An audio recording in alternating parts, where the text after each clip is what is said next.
సరిగ్గా అదే ఆ ప్రళయకాలంలోని అగ్నిపర్వతాల్లోని ఉడుకు నీళ్లే ఇప్పుడు ఈ వేడి నీళ్ల కొండల్లోని ఉడుకు నీళ్లు. అందువల్లనే ఇవి గంధకం కరిగిన మంటతో వేడిగా మరుగుతూ ఉండడం వల్లనే వేడి, ఆవిరి, గంధకపు వాసన అన్నీ కలిసి ఈ వెచ్చటి వాతావరణాన్ని కలిగిస్తాయి. ఇక్కడ గనక మనం ఈ నీళ్లలో ఎక్కువసేపు ఉంటే ఈ గంధకపు వాయువు పీల్చినందువల్ల మనకి స్పృహ తప్పిపోయి తెలివి తప్పిపోతాం. అందుకని మనం ఈ ప్రదేశం నుంచి త్వరగా బయటపడి మన యాత్రను కొనసాగించాలి అన్నాడు లామా. లామా మహాశయుడు చెప్పిన ప్రతి మాట ప్రాణాలు అరచేతిలో పెట్టుకుని విన్నాం. ఇప్పుడు మనమంతా ఎటు వెళ్లాలో త్వరగా చెప్పండి మహాశయ అంటూ అరుస్తున్నట్లుగా ప్రార్థించాం. ఈ వేడి నీటి కుండం చుట్టూరా సుమారు 10 అడుగులు ఓ అరుగు వంటిది గుండ్రంగా నిర్మించబడి ఉంది.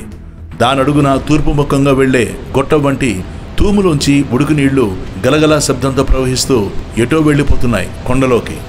అంటే ఆ వేడి నీటి కుండంలోకి ప్రవేశించిన నీళ్లు ఆ కుండంలో గుండ్రంగా సుళ్ళు తిరిగి తూర్పుగా ఉండే తూములోంచి మరెక్కడికో ప్రవహిస్తోందన్నమాట అనుకుంటూ ఆ తూము పైన ఉన్న ఎత్తైన గోడను సమీపించగానే లామా తన చేత్తో ఒక ముక్కోణంగా ఉన్న రాతిని లోపలికి నెట్టాడు. అది ఒక కాలింగ్ బెల్ స్విచ్ లాగా లోపలికి వెళ్ళి ఓ బరువైన పెద్ద రాతిగోడ ద్వారం తెరుచుకుంది. దాని గుండా లోపలికి ప్రవేశించామంతా. ఓ ఫర్లాంగు దూరం వెళ్లేసరికి తళతళ వెలిగిపోతున్న దీపం వంటి కాంతితో 7 రంగుల గాజుగోడల గది వంటిది కనబడింది. దాని అడుగున నేల అష్టదళ పద్మంలాగా చెక్కబడి ఉంది. చుట్టూ ప్రహరీ గోడ కూడా అష్టకోణాలతోనే అమర్చబడి ఉంది. పైన కప్పు కూడా పద్మంలా 8 పలకలుగా పేర్చబడి ఉంది. 7 రంగుల స్ఫటికాలతో తాపిన గోడల్లోంచి ఎంతో వెలుతురు 10 ట్యూబ్లైట్లు వెలిగించినంత కాంతి ఆ లోపల ఎలా వస్తుందో మాకు అర్థం కాలేదు. ఆ గదిలోకి ప్రవేశించగానే గంధపు చెక్కతో చేసిన ఒక పెద్ద భోషాణం వంటి పెట్టె కనబడింది.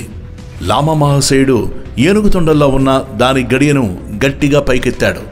గరగరమనే పెద్ద శబ్దంతో ఆ భోషాణ మూత తెరుచుకుంది. అది చాలా బరువు ఉండడం వల్ల మేం మరి నలుగురం అరచేతులతో బలంగా దట్టించి పైకెత్తితేనే అది తెరుచుకోలేదు. ఆశ్చర్యం! ఆ భోషాణ నిండా రంగురంగుల సిల్కు గుడ్డల్లో చుట్టిన దసరాల వంటివి కనిపించాయి. అవేమిటో లామా మహాశయుణ్ణి అడుగుదామనుకుంటుండగానే ఆయనే ఆ కట్టెలలో పైదాన్ని తీసి మాకు చూపించాడు. అందరం ఆశ్చర్యపోయాం. అవి ప్రాచీన తాళపత్ర గ్రంథాలు. ఆశ్చర్యంగా లామా దోర్జీ చౌగ్యార్ వైపు చూసాం ప్రశ్నార్థకంగా. ఇదేమిటని ఆశ్చర్యపోతున్నారు కదా. ఇందులో ప్రపంచ చరిత్ర అంతా ఇప్పటిదాకా జరిగింది ఈ తాళపత్రాలపైన స్ఫటిక పర్వతం నిర్మించిన మహర్షుల చేత అతి పురాతన పురాణ సంహిత అనే గ్రంథంగా రాయబడి ఉన్నది. ఇది వేదాల కంటే బహు పురాతనమైనది. మానవజాతి పుట్టకముందు కాలంలోని ఈ భూగోళం మీద జరిగిన కథంతా రాయబడి ఉంది. నేనిదివరకు మీకు చెప్పలేదు. అంతరిక్షంలోంచి భూగోళం మీదకి విమానాల్లో వచ్చిన ప్రజాపతుల వల్ల మానవ సృష్టి ఎలా ప్రారంభించబడిందో దాన్ని ఇంకా వివరంగా పూర్తి సైన్స్ వివరాలతో ఈ గ్రంథాలలో రాయబడి ఉన్నాయి. అలాంటివి 18 సంపుటాలుగా సృష్టి ప్రారంభం నుంచి ఇప్పటిదాకా జరిగిన చరిత్ర యావత్తు ఎలా జరిగిందో అలా రికార్డు చేయబడి ఉంది ఈ గ్రంథాలలో. కుడి చేతి వైపుగా ఉన్న ఈ తాళపత్ర గ్రంథాల్లో రాగల భవిష్యత్తు మొత్తం ఎప్పుడెప్పుడు ఏం జరగబోతోందో అంతా కాలజ్ఞానాల్లా దివ్య దృష్టితో చూసిన భవిష్యత్ అంతా ఉంది అన్నాడు లామా మహాశయుడు. ఇది 2 భాగాలుగా రాయబడి ఉంది. అందులో మొదటి భాగం ఈ కలియుగ ప్రారంభం నుంచి, అంటే శ్రీకృష్ణుడు అవతారం చాలించినప్పటి నుంచి మొదలై ఈ 21వ శతాబ్దం చివరి వరకు రాయబడి ఉన్నది. ఇదంతా గత చరిత్ర కిందే లెక్క మహర్షుల దృష్టిలో. ఇక రెండో భాగంలో మిగతా 5 తాళపత్ర గ్రంథాల్లోనూ 5000 సంవత్సరాల్లోనూ జరగబోయే భవిష్యత్ అంతా కూడా విశదంగా రాసుంది. దీనిని సంహిత అంటారు. అంటే కూర్చబడినది అని అర్థం. ఈ సంహితల్లో మొదటి భాగంలో దేశాల భవిష్యత్తు, ప్రపంచ యుద్ధాలు, కరువులు, కాటకాలు, జననష్టం, తోకచుక్కలు, భూకంపాలు, మహాత్ముల అవతారాల వంటివన్నీ ప్రపంచం మొత్తానికి సంబంధించినవి ఉంటాయి. ఇక ఈ 2వ గ్రంథంలో ముఖ్యమైంది జాతక కొండ, అంటే నాడీ గ్రంథం వంటిది. ఇందులో ఈ కలియుగంలో పుట్టబోయే జీవుల జాతకాలు, వాటి పేర్లు, నక్షత్రాలు, తల్లిదండ్రుల పేర్ల దగ్గర నుంచి 3 జన్మల వరకు రాబోయే తరాల వారి జాతకాల భవిష్యత్ అన్నీ రాయబడి ఉంటాయి. ఇవే నాడీ గ్రంథాలంటే. గురుదేవా, ఈ గ్రంథాలను చూస్తే అడుగున్నర మందమే ఉన్నాయి కదా. అంటే కొన్ని వందల పేజీలో వేల పేజీల్లో ఉండవచ్చు. మరి ప్రపంచంలో పుట్టే జనాల సంఖ్య కోట్లలోనో లేక వేల కోట్లలోనో ఉంటుంది కదా. అంతమంది జాతకాలు ఈ కాస్త గ్రంథంలోని రాసిపెట్టడం ఎలా సాధ్యం అంటూ తన అనుమానాన్ని వెలుబుచ్చాడు ఖగోళ పరిశోధకుడు ఔస్పెన్స్కీ. ఇందులో ఎవరి జాతకాలు ఉంటాయంటే ఎవరికైతే భక్తి విశ్వాసాలు, దైవచింతన, పాపభీతి కలిగి దేవుళ్ళు, దేవతలు, ఋషులు, ధర్మం, పాపం, పుణ్యం అన్న విషయాల మీద నమ్మకం ఉండి నైతికమైన నడక ఉంటాయో అలాంటి వారి జాతకాలు మాత్రమే ఇందులో ఉంటాయి. ఇప్పటికే ఇందులోనే 1000 దాకా గ్రంథాలు మన దేశంలో అనేక రాష్ట్రాల్లోకి తరలి వెళ్ళిపోయాయి. ఇక్కడ ఈ హిమాలయ పర్వతాల్లోకి రాగల పుణ్యజీవుల జాతకాలు మాత్రమే ఇక్కడ మిగిలి ఉంటాయి. ప్రతి మనిషికి కుడి చేతికి బొట్టన వేలు ముద్ర ఉంటుంది. అందులో తల వెంట్రుకల వంటి సన్నని రేఖలుంటాయి. ఆ రేఖల్ని లెక్కించి చూస్తే వారి జీవిత రహస్యాలన్నీ అందులోనే ఉంటాయి. అంటే చేతిరేఖల సంఖ్యను 60తో భాగిస్తే ప్రభావం నుంచి 60 ఏళ్లలో వీడు పుట్టిన సంవత్సరం వస్తుంది. అదే 24 గంటలతో భాగిస్తే జననకాల గడియ, 12తో నెల, 27తో నక్షత్రము వస్తాయి. వారు వేలిముద్ర తీసి లెక్కించే సమయానికి లగ్నం కడితే వారి జన్మలగ్నం వస్తుంది. జీవితం గురించి ప్రశ్నించే జాతకం తీసే సమయానికి ఆ రోజున ఉన్న సమయానికి ఉన్న గోచారం తీసి ఫలితాలను తీసి దానిని బట్టి సమీప భవిష్యత్తు రాసుంటుంది. అంటే ఆధ్యాత్మిక జ్ఞానానికే జన్మభూమి వంటిది ఈ శంబల. ఈ రహస్య తాళపత్ర గ్రంథాలలో భూమి మీద పుట్టే ప్రతి వాడి జాతకాలు, భూమి మీదకు వచ్చే అవతారాల వంటివి అందరి విషయాలు కూడా రాయబడి ఉంటాయా అడిగాడు నికోలస్ రోరిచ్. ఆ గ్రంథాలు రాసిన వారు సిద్ధపురుషులు. ఏవైతే దేవరహస్యాలు, బ్రహ్మజ్ఞాన రహస్యాలు స్వార్థపరుల చేతిలో పడకూడదని ఆధ్యాత్మిక రహస్యాలు ఏమి ఉంటాయో అవి రాసిపెట్టిన గ్రంథాల వంక వారు తీవ్రంగా ఒక టార్చ్ వంటి దృష్టితో చూస్తారు. మరుక్షణమే ఆ గ్రంథం మాయమైపోయి హారతి కర్పూరంలా గాలిలో హరించుకుపోతుంది. దానికి సరిగ్గా ఎవరికి లభించాలో వాళ్ళు లభించే టైంకు వాళ్ళు అక్కడ ఉన్నప్పుడే అవి నీటి ఆవిరి నుంచి వడగండ్లు గడ్డకట్టినట్లుగా ఈ రహస్య గ్రంథాలు సాక్షాత్కరించి ప్రత్యక్షమై కనిపిస్తాయి. ఇక్కడ ఎక్కువసేపు ఉండవద్దు. ఇక్కడికి దగ్గరలోనే ఒక చిన్న బౌద్ధ దేవాలయం ఉంది. అక్కడ తెల్లవారుజామున సుప్రభాత పూజ కావస్తుంది. మీరు గనక చురుగ్గా నడిస్తే మీ కడుపులోని ఆకలి తీరే ప్రసాదం లభించవచ్చు అన్నాడు లామా మహాశయుడు. మంచి ఆకలి మీద ఉన్న మాకు మరో ఆహ్వానం అక్కరలేకుండానే ఆ తాళపత్రాల బోషాను మూసేసి మోకాళ్ల మీద వంగి నమస్కారం చేసి పరుగులాంటి నడకతో ప్రసాదం కోసం పరిగెత్తాం.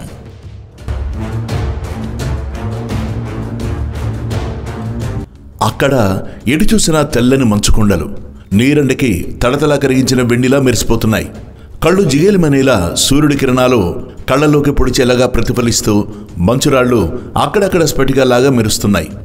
దుమ్ము లేని ఈ హిమాలయ పర్వతాల్లోని నిర్మల వాతావరణంలో ఎంత దూరం నుంచి చూసినా శిఖరాలు, లోయలు స్పష్టంగా కనుచూపు మేరకు కనబడుతున్నాయి. ఎండలో తెల్లగా మెరిసే ఆ నిర్జన మంచు మైదానంలో వెండి పళ్ళెల్లో పొదిగిన నీలం కెంపులాగా నిర్మలమైన నీళ్లతో ఉన్న మానస సరస్సు దూరంగా మెరుస్తోంది. నీలంగా నీలి నీడలున్న ఆ సరస్సులోంచి అడుగున నేలంతా కనబడుతోంది. ఆ వాతావరణమంతా ఎటు చూసినా ఒక స్వచ్ఛత, నిర్మలత, నిశ్శబ్దత, ప్రశాంతి గూడు కట్టుకుని రాజ్యం చేస్తోంది. చుట్టూరా కనుచూపు మేర వరకు ఎక్కడా మనుష్య సంచారం అనేది కనబడని మంచు ఎడారి. ప్రకృతి అంతా నిర్మలమై ఒక అగాధమైన నిశ్శబ్దంలో మునిగి యోగనిద్రలో జోగుతున్న యోగి మనస్సులాగా కాలం ఆగినట్టుగా ఉన్నది ఆ నిశ్చల దృశ్యం చూస్తుంటే. ఆ తెల్లటి మంచులోయ మీదుగా చూస్తూ ఒక కొండ గుహ లోపల బయట అంతా మంచుతో పోతలా పూయబడి ఉంది. ఆ గుహలోంచి నీలాకాశంలోకి చేరిన సొరంగంలాగా కోలగా మంచు పర్వత మధ్యలోంచి తొలిచిన ఒక ద్వారం. ఆ ద్వారం గుండా కనబడుతున్నది బయటి నీలాకాశంలో తవ్విన నీలపు సొరంగంలాగా. గుహపై నుంచి నీటి బొట్లు చుక్కలు చుక్కలుగా రాలుతూ అవి మంచుకరలాగా అయిపోయి పైన చాందినెలకు కట్టిన ముత్యాల్లాగా మణుల్లాగా మెరుస్తున్నాయి. అలా డజనుకు పైగా గుహపై నుండి వేలాడుతున్న నీటి బిందువులే వజ్రాల్లాగా తళ్ళుకుమంటున్నాయి. అక్కడ సరస్సులు కూడా చలికి పేరుకుపోయినట్టుగా గడ్డగట్టుకుపోయాయి. జలపాతాలు పైనుంచి పడుతున్నవి అలానే గడ్డగట్టుకుపోయి ఘనీభవించాయి. అక్కడక్కడ కొన్ని గుహలు, వాటి మధ్యన ఆశ్రమ కుటీరాలు. కుటీరాలకు మధ్యగా నిలిచిన గోపురంపై గాలికి రెపరెపలాడే నారింజ రంగు జెండాలు. ఆరు బయట మంచుపైన కూర్చుని ధ్యానిస్తున్న ఆజానుబాహులైన మునులు నిరంతర ధ్యాన సమాధిలో మునిగిపోయి ఉండి ఊపిరి పీల్చడం కూడా ఏనాడో మరిచిపోయి అంతటి గాఢ తపస్సులో ఉన్నారు. వారిలో కొందరు తెల్లని జడలు కట్టి కనుబొమ్మలు కూడా తెల్లగా నెరిసిన మహామునులు. అలా వేల ఏళ్ల సంవత్సరాల నుంచి తపస్సు చేస్తున్నవారు. అందులో కొందరు 1000 ఏళ్ల వాళ్ళు ఉన్నారు, 5-6 వేల సంవత్సరాల వాళ్ళు కూడా ఉన్నారు. వారిలో కొందరికి 1000-2000 ఏండ్లు, మరికొందరికి ఎన్నేళ్ళో కూడా ఎవరికీ తెలియదు. అలా నిరంతర తపస్సులో ఎన్ని యుగాల నుంచో ఉన్నారు. అందులో ఒక ఆయన మహా అవతార్ బాబాజీ. ఈయనకు 5000 ఏళ్లుంటాయి. అలా కాలాన్ని వయస్సుని మరిచిపోయి నిరంతర తపస్సులో ఉన్నవారు ఎందరో. ఇది సిద్ధుల తపోభూమైన శ్వేతద్వీపం. అది ఎల్లకాలం తెల్లటి మంచుతో కప్పబడి ఉండడం వల్ల దీనికి ఈ శ్వేతద్వీపం అనే పేరుచ్చిందని కొందరి అభిప్రాయం. ఒక్కటి మాత్రం నిజం, ఇది ఈ భూమి మీద ఈ ప్రపంచానికంతటికీ పవిత్ర ప్రదేశం, మానవజాతికే పరిశుద్ధమైన ఆత్మ వంటి స్థానం. ప్రపంచంలో జరిగే సంఘటనలన్నింటినీ ఇక్కడి నుంచే దివ్య దృష్టితో దర్శిస్తూ వారి తీవ్ర తపస్సుతో మనసులతో జరుగుతున్న సంఘటనలు తీర్చిదిద్దుతూ మానవ పరిణామాన్ని నడిపిస్తూ ప్రేమతో ప్రపంచాన్ని పరిపాలించే అంతరంగ పరిపాలనా కేంద్రం. ఇదే ప్రపంచానికంతటికీ ఆధ్యాత్మిక కేంద్రం. అందుకే ఇది సృష్టాది నుంచి భూమి మీద లోకగురువుల నివాస భూమి, జగత్తుకే ఆధ్యాత్మిక కేంద్రం. ఇలా లోపల నుంచే మానవజాతిని పరిపాలించే పరమగురువుల ఆధ్యాత్మిక పరిపాలనా కేంద్రం, లోకపాలకులైన పరమ ఋషి మండలి యొక్క నివాస భూమి. ఇదే శ్వేతద్వీపం. ప్రపంచంలో ధర్మరక్షణ, దుర్మార్గుల శిక్షకు ఆధ్యాత్మిక శక్తి ఎక్కడ అవసరం వచ్చినా అక్కడ ఆ దేశాలలో జన్మించే జగద్గురువులు, అవతారమూర్తులు, ప్రవక్తలు అంతా ఇక్కడి నుంచే పంపబడతారు. వారు పోయి ఆయా దేశాలను బట్టి వేరువేరు భాషలలో వేరు పేర్లతో వారు జన్మించడం జరుగుతుంది. వాళ్లే ఈ సనాతన ధర్మం యొక్క శాశ్వత సత్యాన్ని ప్రజలలో బోధించి తిరిగి మళ్ళీ అక్కడ ధర్మాన్ని స్థాపించడం జరుగుతుంది. ధర్మ పరిపాలన అంటే ఇదే. అంతేకాదు, ఇది ఈ భూమి మీద ఉన్న రహస్య ఆధ్యాత్మిక కేంద్రం. ఇది మనిషి మెదడు ఎలాంటిదో అలాంటిదే. మానవజాతికి ఆత్మ వంటి బ్రహ్మ ఋషి మండలి వీరే. ఇతర లోకాల్లోని గ్రహ మండలాల మీద ఉన్న సిద్ధగురు మండలితో ఆలోచనలు రేడియోలాగా దివ్య దృష్టితో నిత్యం ప్రసారం చేసే దివ్య కేంద్రం కూడా ఈ శ్వేతద్వీపమే. ప్రపంచంలోని అన్ని మతాల స్థాపకులు ఇక్కడి నుంచే వెళ్లి జన్మించి ఒకే ధర్మాన్ని ఆయా దేశాల్లోని కట్టు, బొట్టు, భాష వంటి మార్పులకు తగినట్టుగా మలచి ఇలా ప్రతి 1000 ఏళ్లలోనూ ఒక కొత్త ఆధ్యాత్మిక తరంగాన్ని ప్రపంచంలో సృష్టిస్తారు. ఆ పని నిర్వహించేది ఈ పరమగురువులే. అలాంటి సత్యకాల పురుషుల తెల్లని సిద్ధవాటిక ఈ శంబల గ్రామం. ఇప్పుడు కలియుగమంతమై రానున్న సత్యయుగం మొదలుపెట్టే మధ్యకాలంలో అవతారంగా ప్రపంచానికి దర్శనమిచ్చే కలికి భగవానుడు కూడా ఈ శంబల గ్రామంలోనే జన్మిస్తాడు. అలా అన్ని పురాణాల్లోనూ స్పష్టంగా వర్ణించినది ఈ సిద్ధభూమియే. ఇదే ఆ సిద్ధుల నివాస భూమి. ఆ సిద్ధాశ్రమం చుట్టూరా ఎత్తైన పెద్ద పెద్ద పర్వత పంక్తులు పైకి లేచి అన్ని వైపులా పెట్టని గోడల చుట్టూరా చుట్టుకుని చూడడానికి వీలు లేని లోయ దాని మధ్యగా ఉన్నది. పైనుంచి చూస్తే ఆ చుట్టూరా ఉన్న కొండలు తెల్లని తామర పువ్వు రేకులు పద్మల్లా చుట్టూ చక్రాకారంగా వ్యాపించి ఉంటాయి. అలా ఉండడం వల్లనే దీనికి మణిద్వీపమని పేరు పురాతన కాలం నుంచి ఉంది. ఒక బ్రహ్మపద్మంలా ఉండేది ఈ దివ్య తపోభూమి. ఇక్కడ ప్రతి ఏటా ఒకానొక ప్రత్యేక పూర్ణిమ నాడు ప్రపంచంలోని పరమగురువులు అనేక మంది ఇక్కడ సమావేశమవుతారు. అప్పుడు చంద్రోదయ సమయంలో వారంతా గుండ్రంగా మండలాకారంగా నుంచుని ధ్యానిస్తారు అంటూ వివరంగా ఆ మణిపద్మం అంటే ఏమిటో చెప్పారు. ఇంతలో లామా, చూసారా, అదే స్ఫటిక పర్వతం. మధ్యాహ్నపు సూర్యకాంతి పడి ధవళాతి ధవళంగా అతి శుద్ధమైన తెల్లటి తేజస్తో వెలిగిపోతోంది. అదే మీరు వెతుకుతున్న స్ఫటిక పర్వతం. చూసారా, కన్నులారా వీక్షించండి. జీవితమంతా మనం చూడాలి అని కలల కన్నా మనందరి కలల పంట. ఈ భూమి మీద వేల కొద్ది మందిలో అదృష్టవంతులలో ఏ కొద్ది మందికో ఈ కళ్ళతో చూసే భాగ్యం కలిగింది దివ్యజ్యోతి వంటి ఈ పర్వతాన్ని అంటూ లామా దోర్జీ చోగ్యాల్ ప్రార్థన చేస్తున్నట్టుగా చేతులెత్తి నమస్కరిస్తూ చెబుతున్నాడు. అది మీకు ఎదురుగా సుమారు మైలు దూరంలో ఉంది. భూమి మీద సుమారు 22,000 అడుగుల ఎత్తుకు పైకి ఆకాశంలో పెరిగిపోయి త్రిభుజాకారంతో నిలబడి ఉంది. ఇది మీ కంటికి ముక్కోణాకారంలో కనిపిస్తున్నదే గాని నిజానికి ఒక నలుపలకల చదరపు పీఠం పైన నిర్మాణం చేయబడినట్లు 4 పలకల 4 త్రిభుజాలు అతికించినట్లు త్రిభుజాలు 4 దిక్కులకు తిరిగి ఉండి ఒక పిరమిడ్ ఆకారంతో ఆకాశాల్లోకి చొచ్చుకుపోతూ మహాగంభీరంగా దర్శనమిస్తోంది. అది చూసిన మాకు ఒక్కసారిగా ఒళ్ళు జల్లుమంది. ఏదో 1000 కిలోవాట్ల కరెంటు వంటి శక్తి వరదలాగా మా గుండెల్లోకి, మెదడులోకి నరాల గుండా ప్రవహించినట్లుగా పులకింతలు కలిగాయి. మాలో ప్రతి ఒక్కరూ అలా నిలబడి ఆ స్ఫటిక పర్వతాన్ని ఎంతసేపు చూశామో మాకే తెలియదు. ఆ పర్వతం యొక్క వివరాలు మా మార్గదర్శకుడు లామాదోర్జీ చోగ్యాల్ ఇలా తెలిపాడు.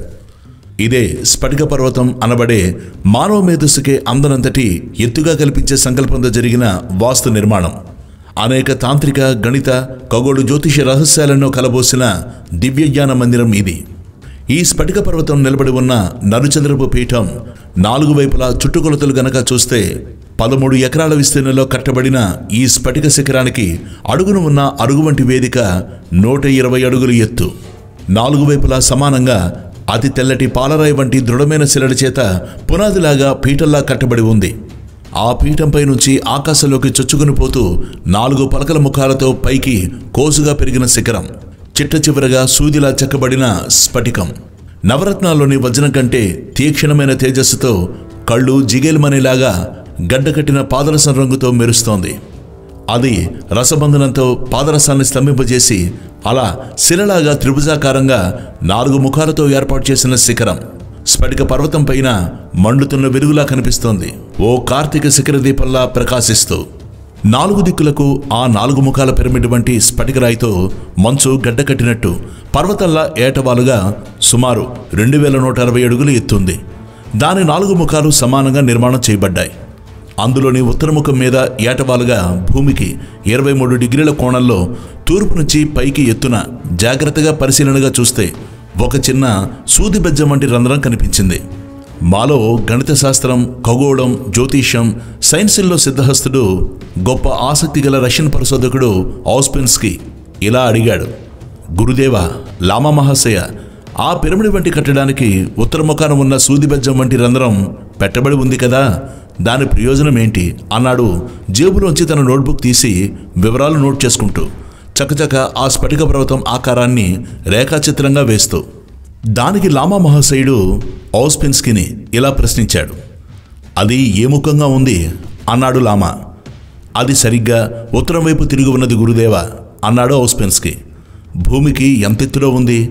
సరిగ్గా భూమి ఆకాశం కలిసే రేఖకు 23 డిగ్రీల కోణంలో ఎత్తున ఏర్పడి ఉంది అన్నాడు ఔస్పెన్స్కీ.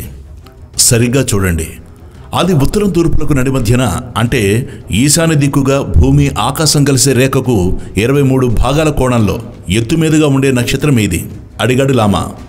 ఔస్పెన్స్కీ తన జేబులోంచి చిన్న నోట్బుక్ తీసి ఆకాశం మ్యాప్ లాగా చిన్నగా అందులో ప్రింట్ చేసి ఉన్న నక్షత్రాల డిగ్రీల గురించి ఆశ్చర్యపోతూ అన్నాడు, అది ధ్రువ నక్షత్రం గురుదేవా. సరిగ్గా అదే ఎత్తున ఈశాన్యంగా అదే కోణంతో ఈ పిరమిడ్ రంధ్రం కూడా విస్తరింపబడి ఉంది అన్నాడు శ్రీనివాస చక్రవర్తి. దానివల్ల కనిపించే విచిత్రం ఏమిటి చెప్పండి అన్నాడు లామా.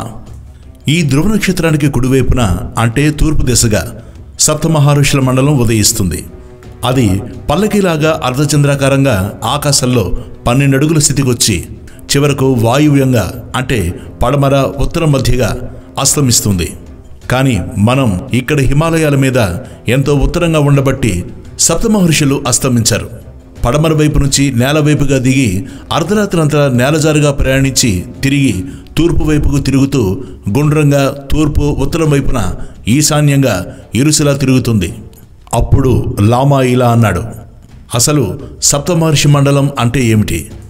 నాకున్న పరిజ్ఞానంతో ఆలోచిస్తే ఈ స్ఫటికంతో నిర్మాణం కాబడ్డ పిరమిడ్ 26,000 సంవత్సరాలకి ఒక్కసారి ఈ రాశిచక్రం దాటి ఐనాంశాల గతిలో కొలతలు నమోదు చేసిన జ్యోతిష యంత్రంగా ఇది ఎవరో మహానుభావులు అసాధ్యమైన ఖగోళ జ్యోతిష పరిజ్ఞానం కలిగిన వారు అద్భుతమైన తపశక్తితో భవిష్యత్ జ్ఞానం కలిగి రానున్న కలియుగంలోని ఆఖరి పాదం వరకు ఇంకా ఆ పైన మరి 2160 సంవత్సరాల వరకు తిరిగే కాలచక్రానికి ఒక గడియారంలా దీన్ని నిర్మించారు.